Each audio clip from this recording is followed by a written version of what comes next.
All right, the story of week 2 of the NFL season, I think it has to be the injuries to two marquee quarterback names, Drew Brees and Ben Roethlisberger.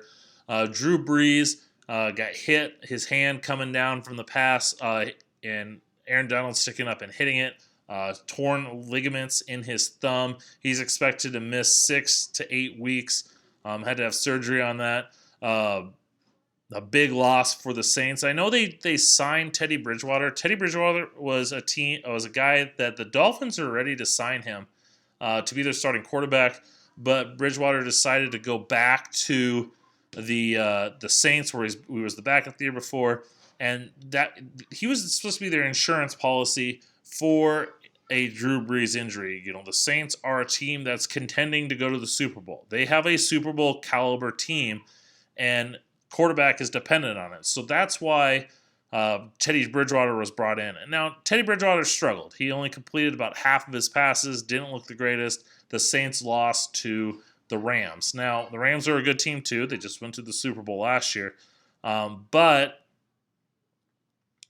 they need better out of Teddy Bridgewater. And it could have just been one game. I get it. Teddy Bridgewater he wasn't expecting to play, comes in after an injury, and has to start up from being cold to come into play. And, you know, you think moving forward, Sean Payton's going to develop the offense around him and his strengths, and then they can build off of that. But it wasn't a good indication on this day that this is a team that's going to go on to win the Super Bowl. We'll see. Okay, They were a team I was starting to work on my next mock draft, and I always have had the Saints picking 31 because I predicted them to go to the Super Bowl against the Patriots.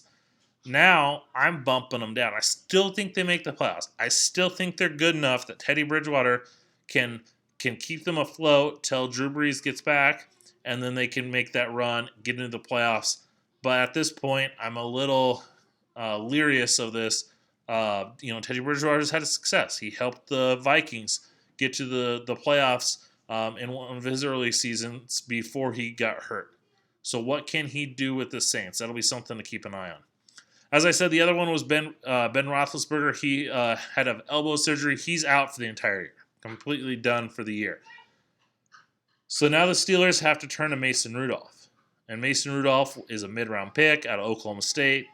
A lot of people liked him coming out of college. I liked him. I just thought he'd be a solid backup, maybe a low-end starter with his future.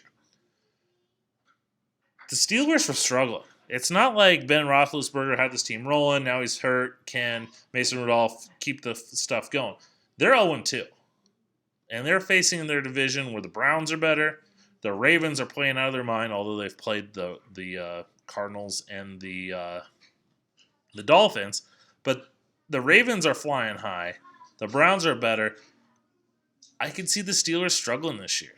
I don't think they bottom out and they're picking in the top 5, but they're going to be a bottom 15 team in this league, I think. I think the defense, while they've got a lot of good players, they've got some good players in their front 7 of their defense. The secondary's got a lot of question marks. Their offense, they're really feeling the loss of Antonio Brown. I know they're ready to be on from that drama, but he gave them that playmaker. And Juju Smith-Schuster's good, but they need that outside guy to kind of command the attention that allows Juju Smith-Schuster to thrive.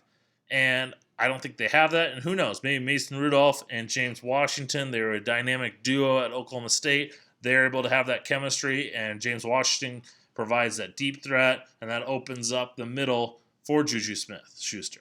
Who knows? But these two injuries have a major impact on the playoff picture. I think it eliminates the Steelers from the playoffs, and I think it puts the Saints from being a Super Bowl contender to being a borderline playoff team.